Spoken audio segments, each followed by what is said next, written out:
Hello, everybody, and welcome back to another forecast. So, in today's forecast, we're looking at the severe weather event that I talked about going through Saturday, Sunday, and Monday. This is just mostly an update for it. Right now, we actually have two tornado warnings going on in the south right now. This event is in full swing at the moment for Sunday, and then tomorrow we'll see that over here in Alabama and Georgia.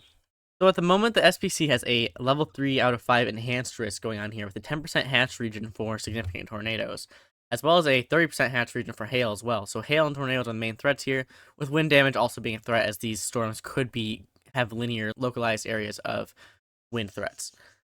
So at the moment, we can kind of see where that's coming from, right? We have a few little supercells right here, maybe here. Again, supercells, lines of little storms right here.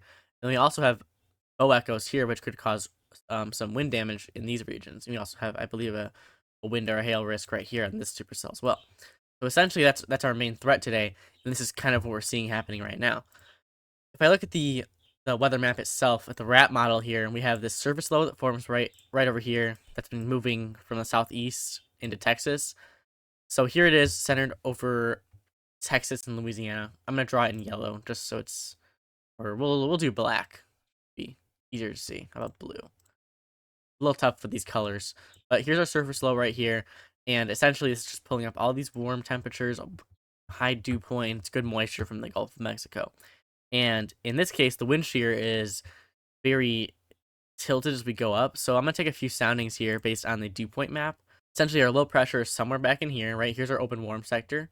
I'll draw it in yellow. So open warm sector is this region of better, dew points, moisture, that kind of thing. And this is our moist air mass. This is where our storms are really going to form. As this moves across the stationary front like so, this open warm sector will continue to stay with the stationary front. So what I'm going to do is take a few soundings, one from really close to the cold front, which is where our main initiator is, and I think some a little bit ahead of it as well, so we can see some open warm sector convection that happens. In the area right next to the cold front, we can see, again, we have this shear at the lower levels, right? So as this winds go up, they kind of twist a little bit. It's not amazing shear, but it's enough what we call streamwise vorticity, which is when if we draw a line to each one of these vectors. I'm going to see if I can make this smaller as well. We can draw a line to each one of these vectors. And if the angle at which these are mostly parallel to the vector we're making, then we know that it's good streamwise. That's what tornadoes like to work with. In this case, we have a lot of streamwise vorticity.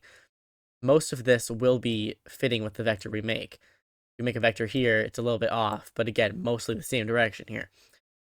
So with this, any storms that form here, they do have a potential for tornadic effects, but there is the issue of 3 Cape. There's not much surface space with these storms. A lot of the Cape and instability is higher up in the atmosphere, especially in this region, which we call the hail growth zone. So between the 0 degrees Celsius and 20 degrees Celsius lines, this is our main area of where hail can grow. And we have pretty strong Cape in this region, especially for the time of year. So that's why hail is a big risk at the moment. If you look at the sounding for the open warm sector, we can see these are more discrete cells if they were able to form. We can see here a lot more veered as we go up, right? This is a lot more just basic turning, like what you'd see in your idealized photograph, as well as, again, a good amount of Cape in here. And once again, we see that, pretty good Cape right in that 0 to -20 region as well as more surface-based products here. I mean, we have 2100 joules per kilogram of Cape in general, and then 62 joules per kilogram of 3 Cape. So anything at the surface will have enough instability to be stretched vertically. We do have a small semblance of maybe a EML, elevated mixed layer. You can see these from this little section right here, kind of drier air, right? From here, this moist layer goes up to 850 millibars, and it has a lot of moisture in that region, but once it hits 850, the dew points and the temperatures move away from each other, and temperature also falls a lot slower. We do have good lapse rates, 6.3 degrees Celsius per kilogram or kilometer, excuse me. So pretty good lapse rates for these storms to be working with, and we will see, we'll see a lot of convection that happens. I can also look at the HRRR model, which will show us a little bit higher resolution footage of this. So here's at 20Z, which is about right now 2 o'clock. You can see all these little mini supercells that are trying to form here. A few discrete ones could end up with some tornadoes or just strong areas. You can see here If you look at these few little cells here, it's very similar to what the HRRR is showing. We have 18 zeros to show something the same. Again, a few little discrete cells, and these ones currently have tornado warnings on them. You can also kind of see, even from the composite radar, this kind of hook echo right there. Let me draw with a better color for that. Right here in this cell, kind of that veering. You can see a little hook echo, especially if I looked at a closer radar as well. So our progression for this will be that these original supercells that's become from Texas and Louisiana, and all of these have an all-hazard threat, and there could be a few localized wind damage as well. Hail and tornadoes, again, main risks. It's also very weird to see tornadoes and hail in the same region, but the main reason is because the discrete supercells that could form, those will be very tornadic, whereas the more bunched ones could have pretty heavy hail if they wanted to. Monday is our next threat, so if we look at SPC, what they have for Monday, they have a level 2 out of 5 slight risk at the moment, which with a 5% region for tornadoes and less for hail in this case and more for wind. Tornadoes are the main risk tomorrow. I can try to take more soundings in this case as well. You can see all this mess. I'll move to the wrap model just for, again, easier viewage. Once again, we have this low pressure that moves through, and it's going to keep bringing these moist air from the Gulf of Mexico. However, in this case, the cold front is a lot more faster moving. So in our current scenario, the cold front is moving a lot slower. We can see here from each hour, right? Our cold front is basically, we can see it right here, where the blues and the yellows for lift and index are different. And over an hour, that doesn't shift very much. I mean, this barely gets out of another county. You can see how slow this moves if I take every single frame and draw a little line where this is. It's a very slow moving cold front. However, once this really starts to ramp up tomorrow on Monday, we can see how much faster it is, right? So our Monday cold front right here. In the next frame, we have, all the way over here again. It's much more fast moving than the current one we have. And that always is a struggle for supercells because cold fronts are a lot of forcing. The thing with supercells is they mostly like to deal with subtle forcing, which allows them to be more robust and discreet. However, with cold fronts, they just kind of force everything up, which creates more of a wind damage threat and not much of a hail damage threat. I take a sounding from ahead of the cold front, which would be the open warm sector here. We'll see what we could potentially have. Again, a lot of shear. Again, if we draw this line here, we see this bending in those levels, and also any precipitation gets jetted off this way, which allows, hopefully, or most likely, very viewable tornadoes. As well as a lot of 3 Cape, 80 joules per kilogram. That should be plenty to take any surface rotations and stretch them into verticals, creating your twisters. If you look right next to the cold front as well, it might have a similar product as well, and we could see some QLCS tornadoes, but the likelihood of this QLCS is it's going to be mostly wind damage. If we look at simulated reflectivity from the HRRR, we can see a few little line segments in here.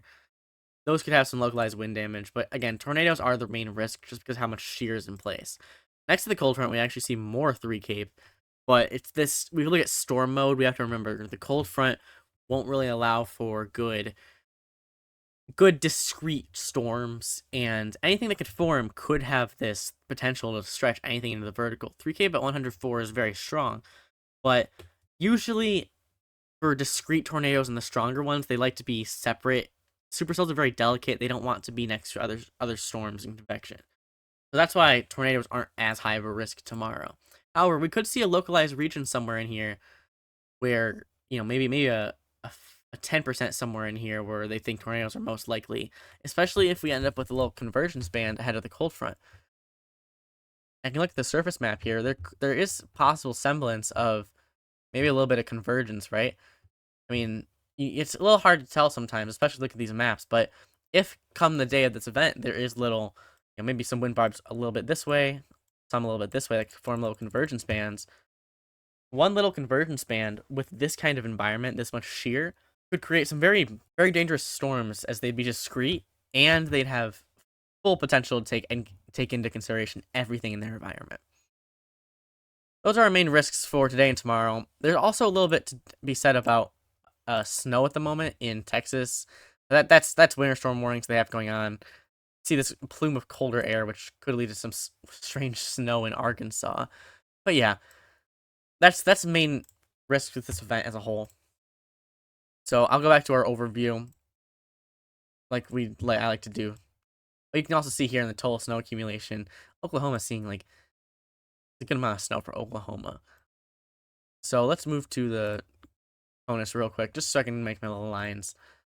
Currently, we have some supercells moving here in Louisiana, Mississippi, Alabama, and tomorrow we'll have more severe storms. That's our main risk for today and tomorrow. Tomorrow is all these severe storms. Otherwise, no, not really much else besides this forecast.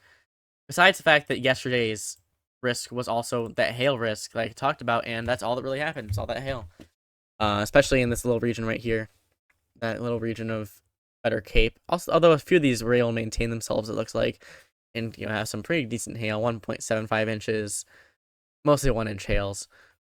But yeah, those are our main things that happened over the United States for the past few days. But otherwise, thank you for watching, and I will see you in the next forecast.